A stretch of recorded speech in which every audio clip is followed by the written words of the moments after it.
Јапонската амбасадорка во земјава Кейко Ханеда ја посети општина Валандово, каде пред неколку месеци како амбасада донира ровокопач за потребите на тамошното комунално предпријатие во вредност од 60.000 евра. Машината веќе ја користи комунален сервис, од каде тврдат дека била повеќе од неопходна со оглед на амортизираниот возен парк. Имавме на располагање постар тип на багер од општината.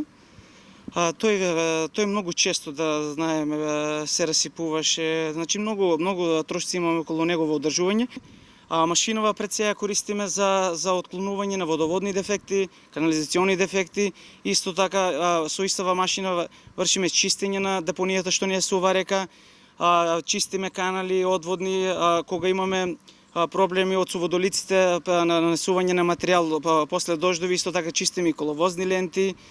Градоначалникот на Валандово се заблагодари за донацијата до јапонскиот народ и подлече дека како општина и во иднина ќе инвестираат во подобрување на механизацијата која е неопходна за испорака на квалитетни комунални услуги до граѓаните.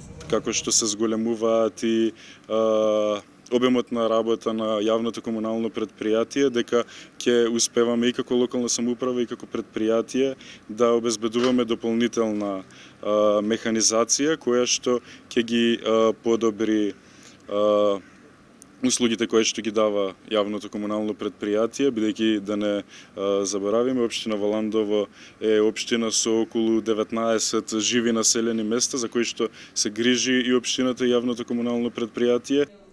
Амбасадорката Ханеда најави дека соработката со општина Валандово ќе продолжи во иднина на сите полиња, но посебен акцент ќе се даде на бизнис соработката, бидејќи Валандовскиот регион нуди огромни потенцијали. Всушност ова е една од моите цели и идеи за понатаму. Ние имавме и бизнис делегација од Јапонија која искрено верува дека може да имаме соработка во агрикултурниот сектор. Така да искрено се надевам дека од тука натаму ќе можеме да оствариме некоја бизнис соработка секако со напор од двете страни. Јапонската амбасада изминатава година донираше средства за реализација на повеќе инфраструктурни проекти во земјава, а во Валандово во претходниот период со помош на Јапонија беше извршена набавка на санитетско возило Тојота, но и друг вид медицинска опрема за потребите на здравствениот дом.